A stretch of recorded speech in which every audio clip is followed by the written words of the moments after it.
Lembra do Deus Todo-Poderoso que dá o fôlego da vida. Hoje nós só estamos aqui inspirando, alegre, louvando ao Senhor, porque Ele assim permitiu. Aleluia!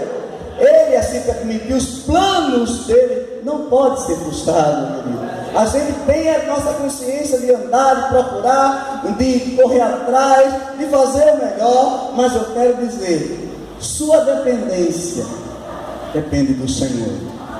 Dependemos dele para tudo. Você pode dizer assim, olha, mas foi eu que levantei a mão. Agora eu me lembro da expressão do pastor Belarmino, até o ato de levantar a mão, se Deus não der força, você não levanta. Aleluia, não levanta. De falar, de agradecer, o Senhor é o Deus que está no controle de todas as coisas. Não andar ansioso ou preocupado por coisa alguma. Aleluia. Mas outra coisa também eu gostaria de dizer, eu quero buscar o Senhor olhando para dentro de mim. E aí que está o grande segredo da vida, Pedro. Buscar o Senhor olhando para dentro de cada um de nós. Porque muito vive de aparência, muito vive de religiosidade, muito vive das coisas, mas olhar para dentro, ver as nossas falhas, lembrar o que Jesus disse antes de apontar o arqueiro. Aliás, o arqueiro que está no olho do teu irmão, ver a trave que está no teu, olhar nossas falhas, nossos defeitos, olhar nossa capacidade que muitas vezes não chega a nada, a gente acha que é tanta coisa, é que ele olha para dentro dele. E o interessante é que quando ele olha para dentro dele, o que é que ele vê ao Senhor? Ele começa a buscar ao Senhor. Buscar ao Senhor. E o mais interessante, querido, e a busca ao Senhor não só deve buscar quando você perde o emprego, não só deve buscar quando as coisas estão apertando.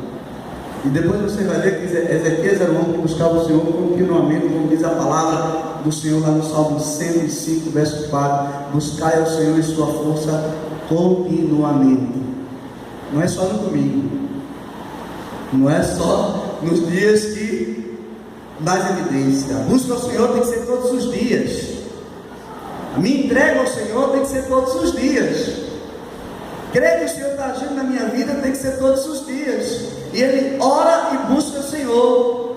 Interessante que Amós ele diz assim: olha, tem muitas pessoas que estão morrendo dentro das nossas igrejas, porque a busca não é simplesmente a presença física no culto, mas é a presença diante de Deus, aonde nós nos colocamos diante dele diariamente. E esse é um reflexo da nossa adoração. A igreja cresce com isso, as pessoas veem o reflexo de Jesus na nossa vida. O sal que tempera, a luz que ilumina, são características de um crente. Amós diz assim: porque assim diz o Senhor à casa de Israel: buscai e viverei. Você sabia, pelo simples fato de buscar o Senhor, Deus está dando vida. A vida está sendo derramada em nós. Vida que não é comparada com o dia a dia. É uma vida onde somos felizes. É uma vida onde vivemos os problemas, vivemos o dia a dia. Nós somos felizes. Por quê? Porque há um prazer estar diante do Senhor. Há uma alegria. Há uma busca constante. Interessante que naquela passagem onde lá em Lucas o Senhor, a pesca maravilhosa, eu estava vendo um detalhe, que antes de acontecer um grande milagre de os peixes romperem a rede, transbordar no mar, existiam uns pescadores lá frustrados, que pescaram a noite toda, não pegaram nada. E o que é que aconteceu? Eu estava lavando as redes. Jesus querendo ensinar a multidão, pede o barco dele. Interessante que quando as pessoas dizem assim: eu não tenho tempo para a igreja, eu não tenho tempo para Deus, é perder tempo. Porque Deus quer contar com aqueles ocupados, aqueles que estão lavando as redes, aqueles que estão frustrados, aqueles que passaram a noite toda e não pegaram nada. Sabe por quê? Porque Deus é uma segunda chance na tua vida. Aleluia. Deus é uma segunda chance nas nossas vidas. Aqueles planos que não deram certo, quando começamos a servir ao Senhor, entregar aquilo que é nosso a Ele, Ele diz a Simão Pedro: eu quero esse barco, me dá o teu barco. Se colocou dentro do barco, foi levado para a praia, ministrou a multidão, diz o texto, e aí, quando ele terminou tudo, as pessoas foram para casa, pensando que as coisas estavam terminadas. Aí Jesus diz a Pedro: agora lança as tuas redes. Tem muita gente querendo buscar o peixe antes de servir a Deus. E aí só traz frustrações, só traz, porque a nossa força humana nos ajuda, mas quando estamos na força do Senhor, barreiras não caem por terra. Aleluia. Oh, aleluia. Buscai ao Senhor, Israel. E a palavra do Senhor diz que nós buscamos o reino, que é prioridade, quando amamos a Deus acima de todas as coisas, não precisa você estar correndo atrás das bênçãos. As bênçãos chegam até você. Não adianta você fazer voto, fogueira santa, correr atrás disso, vale de sal, daquilo, nada disso adianta, se não tem um coração que serve a Deus. Se não tem um coração que serve ao Senhor, um coração inclinado a servi-lo. Era rei. Tem muita gente em posição que acha que quem serve só é os pequenos. Mas ele disse: Senhor, como eu tenho que servir, como eu tenho me colocado na tua presença, como há prazer em mim em te servir. Samuel, 1 Samuel capítulo 12, verso 24: somente tema ao Senhor e sirva a Ele fielmente. Ele poderia assim dizer: olha, eu tenho que servir. Aleluia. Interessante que lá em 2 Reis, capítulo 18, verso 19, o rei da Síria diz assim: assim diz o grande rei, o rei da Síria: em quem te baseia a tua confiança, Ezequias? No Senhor. Quem serve tem confiança. Aleluia. Quem serve tem essa confiança, que sabe que vai superar, que sabe que vai passar, que a tempestade, Jesus está no barco, eu estou junto.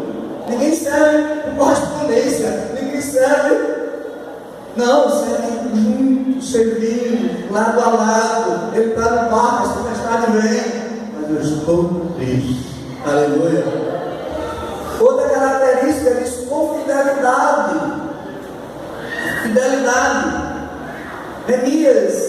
Neemias capítulo 13, verso 14, assim: lembra-te de mim, por isso, meu Deus, e não me esqueço, porque fiz com tanta fidelidade pelo teu templo, meu Deus, e pelo teu culto ao Senhor. Os problemas vêm, as lutas vêm, a doença pode chegar. Eu costumo dizer: olha, não dê a oportunidade. Se você disser assim: hoje eu não vou para a igreja porque eu estou cansado, você vai viver cansado direto.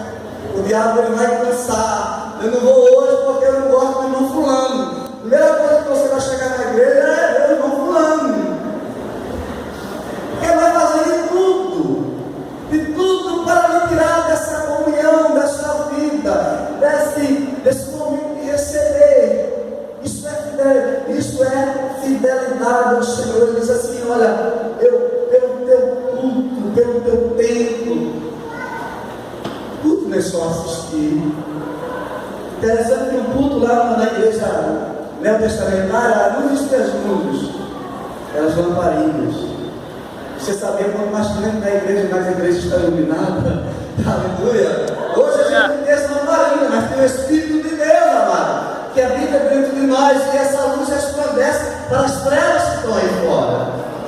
Pelas trevas que estão aí fora. Essa é uma fidelidade que a gente não pode negociar. Essa fidelidade que a gente não pode deixar de lado. Eu sei que muitas vezes a gente tem muitos afazeres lá fora, mas a fidelidade a Deus tem que estar em primeiro lugar. Devoção sincera. Deus sabe. Deus sabe se você está fazendo de coração. Deus sabe se você está fazendo só porque o pastor está aqui. Você sabe que porque você vê o culto hoje só porque o pastor, se tivesse viajado, talvez tenha faltado algumas pessoas. Mas a palavra Deus, ele diz no Reis, e aí eu decido de uma devoção. Porque Ele é o Deus, aleluia. Sinceridade do coração, amado, quebrando o coração do Senhor. O coração contrito, quebrantado, esse Deus não despreza. Interessante que quando Ezequiel ele chora amargamente, ele se coloca diante do Senhor, ele se coloca diante dele. Ele sabia que ele não ia para a igreja só porque as pessoas iam, dependesse dele, ele ia só. Ele sabia que ele limpava a igreja, ele ministrava, ele estava servindo de sinceridade do coração. Aleluia. Outra característica que a gente pode ver, não só a devoção sincera, mas tem o feito que aprovas. Obediência. Obediência. E muito creio que querem fazer para Deus depois aprovar. Prova, né? Sabe, aquele jeito brasileiro. Mas devemos nos colocar diante do Senhor em obediência. Samuel, porém, respondeu: acaso tem o Senhor tanto prazer em holocausto ou em sacrifício, quanto em que se obedeça a sua palavra? Aí a parte dele diz assim: a obediência é melhor do que o sacrificar, e a submissão melhor do que o orgulho.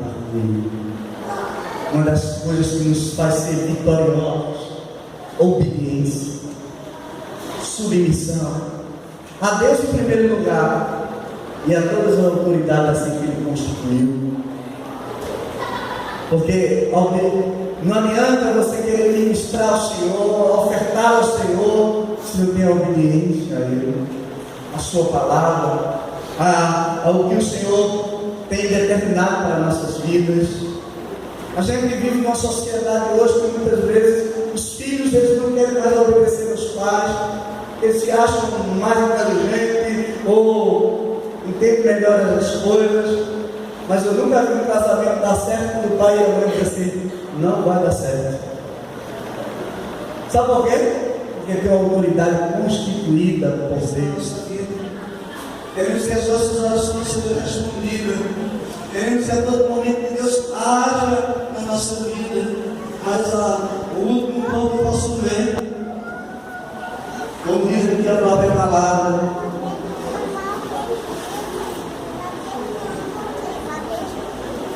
logo ao rei Ezequias, livre do meu povo, assim diz o Senhor, Deus de Davi, o seu predecessor: ouvi a sua oração e vi suas lágrimas. Aleluia. Deus não quer só a tua oração, Deus quer a tua atitude também. As atitudes diante do Senhor é algo que Deus contempla. É algo que Deus está vendo a qualquer momento. Muitas vezes o coração está buscando tantas coisas diante do Senhor, está colocando tantas coisas diante do Senhor, e as nossas atitudes. Interessante que o Senhor ouviu e viu as lágrimas de Ezequiel. A prática é isso, é as atitudes nossas que fazem a diferença no dia a dia. É por isso que eu falava aqui no início que os características não é a aparência, mas é as nossas atitudes. Acha que não tem nada, ninguém pode fazer mais nada por você, pela sua história, pelo que você já passou. Você pode olhar para você mesmo e dizer assim: olha, mas eu já estou com essa idade, muitas vezes. Eu quero dizer que quando Deus começa a escrever a nova história, Ele não vê o tempo que passou. Aleluia. Ele não vê o tempo que você passou. Os seus fracassos, Ele não vê isso. Ele faz nova todas as coisas. Porque a restauração de Deus, amado, é algo patente na vida daqueles que serve, que busca, que entrega, que tem uma devoção sincera, que se coloca diante dele e diz assim: eis-me aqui, Senhor. Eis-me aqui. E quando isso acontece, você vai viver o que você nunca imaginou. Aleluia. Você vai provar de algo que você nunca imaginou. Você vai alcançar. Você vai contemplar tudo aquilo que muitas vezes achamos que para nós não é. Nós somos merecedores. Mas eu quero dizer para você nessa noite em sequência: Deus tem o melhor para